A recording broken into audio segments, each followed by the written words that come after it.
Welcome to another solo episode of the Patio Pondering Podcast.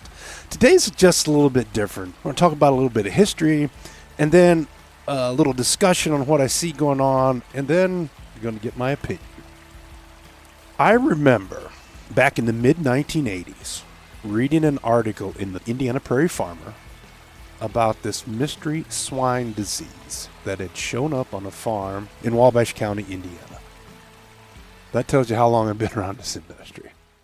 At that time, the industry was focused on eliminating pseudorabies. It was a scourge of farrow to finish operations. We were testing pigs.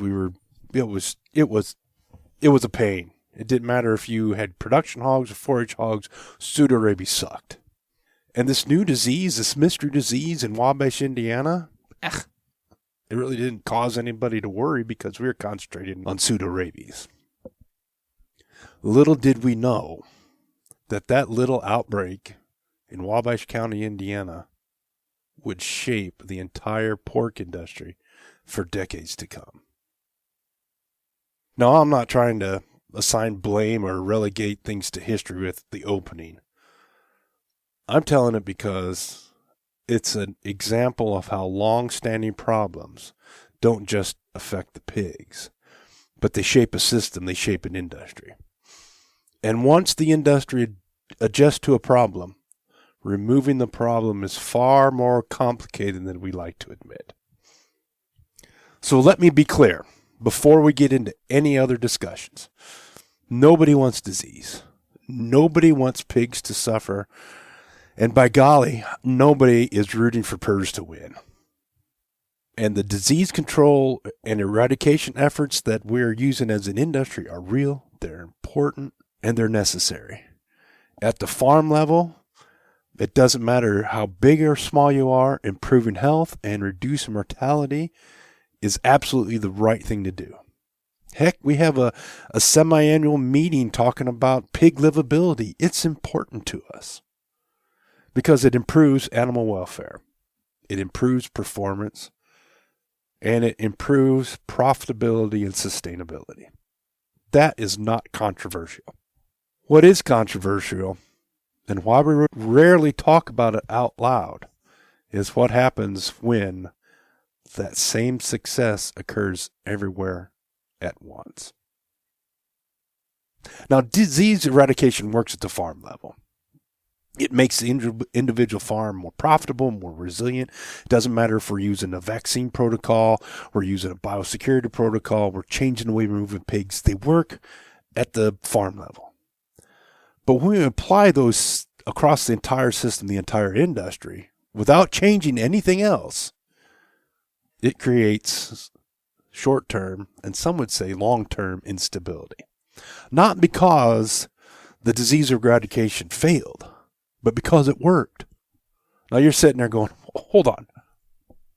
If it works, then why isn't it good? Let's think about the pork industry. Now the pork industry does not just have a mortality problem. I said it. The pork industry does not just have a mortality problem. The pork industry is built around mortality. I'll say it again. The pork industry is built around mortality. Now, this building around mortality is not intentional. It's not malicious, but it's structural. Because our production models, the facility designs, the packer capacity, marketing, risk assumptions, all quietly assume a specific and certain percentage of every pig born will never reach market. And PRRS is the biggest contributor to that loss. But it's not the only one. We got PED, we got Salmonella, we got E. coli. We've got a lot of other things that work into that mortality problem. And because that loss from PRRS specifically has existed for decades, the system has adjusted around it.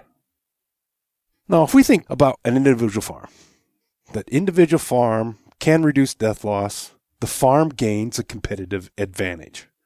But when a lot of farms do that, the system begins to strain.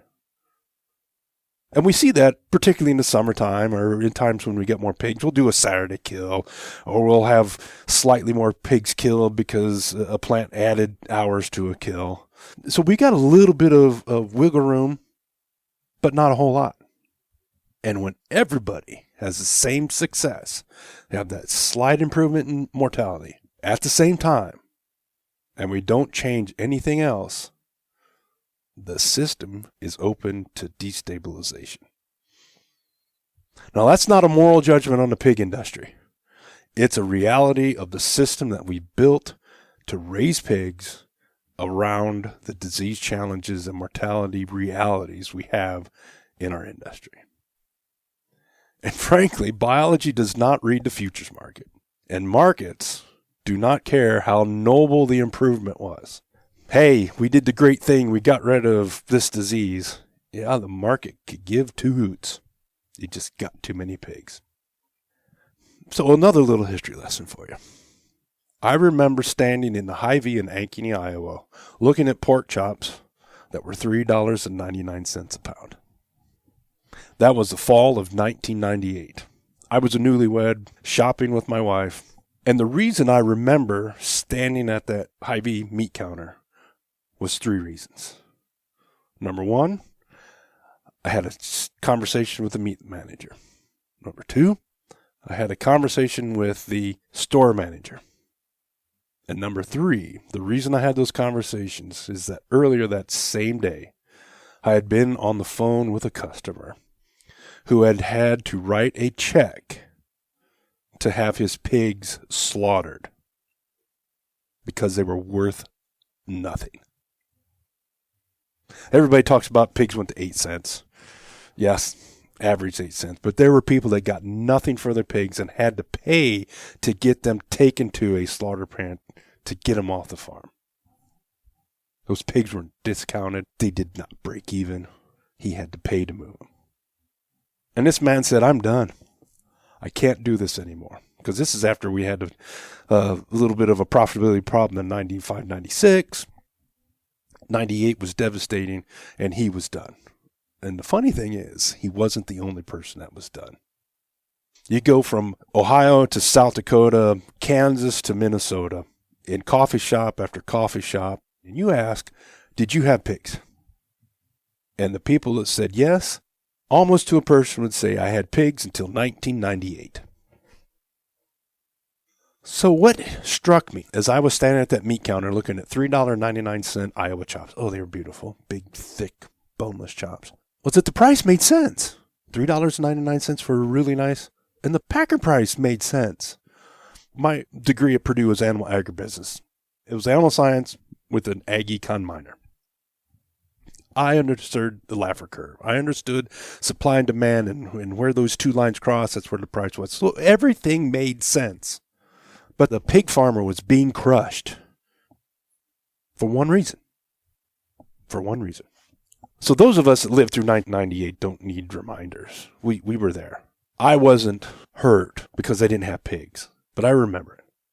But that collapse, though, seemed to be was not caused by a single factor. It was a convergence. We had productivity, we had supply, we had timing, we had demand. They all came together in 1998 and said, boom, we got a problem.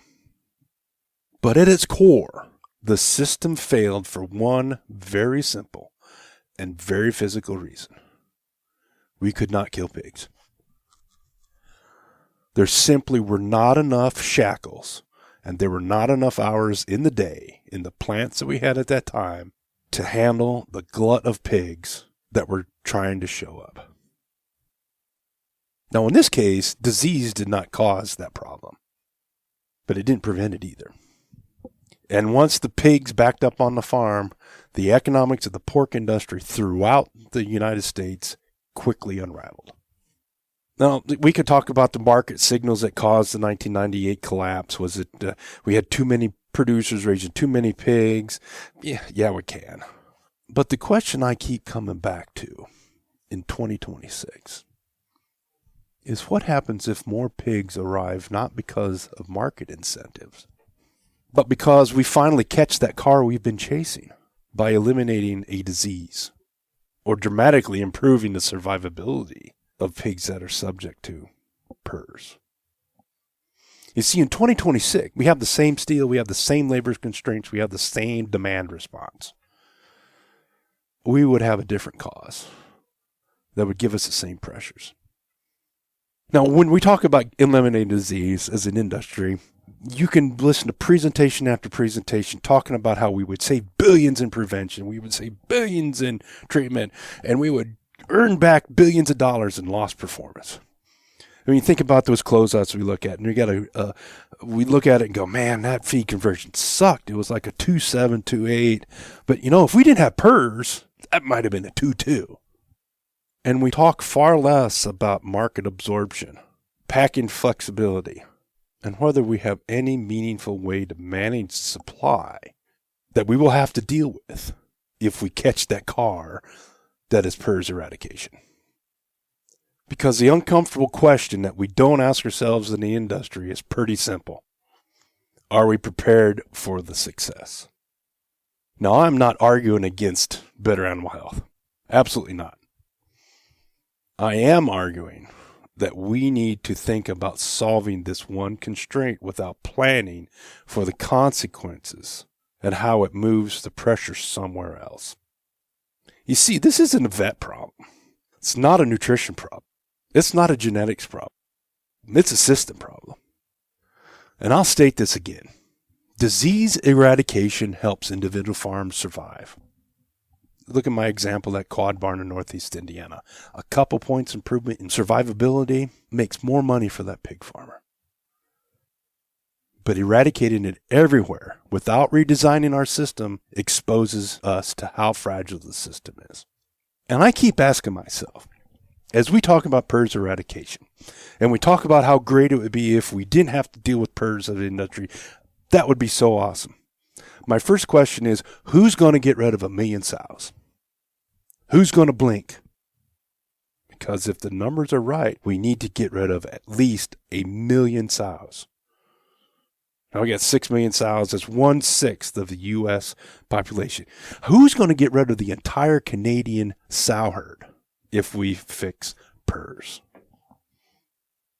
I tell you what, it's not going to be the Rumpke Farms in Woodburn, Indiana. It's not going to be Knibler Farms in Woodburn, Indiana, because they're gone. The people that would get out the quickest and easiest in response to eradicating PRRS are gone. I do not know the answer to that question. I don't think anybody does.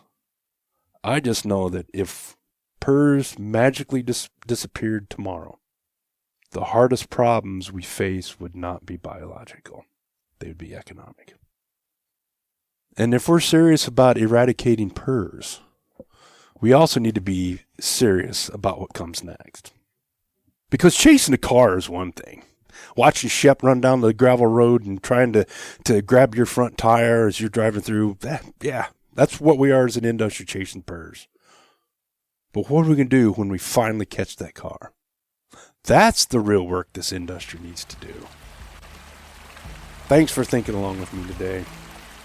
This has been a ranty kind of one, but it's getting something off my chest I really wanted to get out more than just a couple private conversations at Iowa Pork Congress or Ohio Pork Congress or World Pork Congress.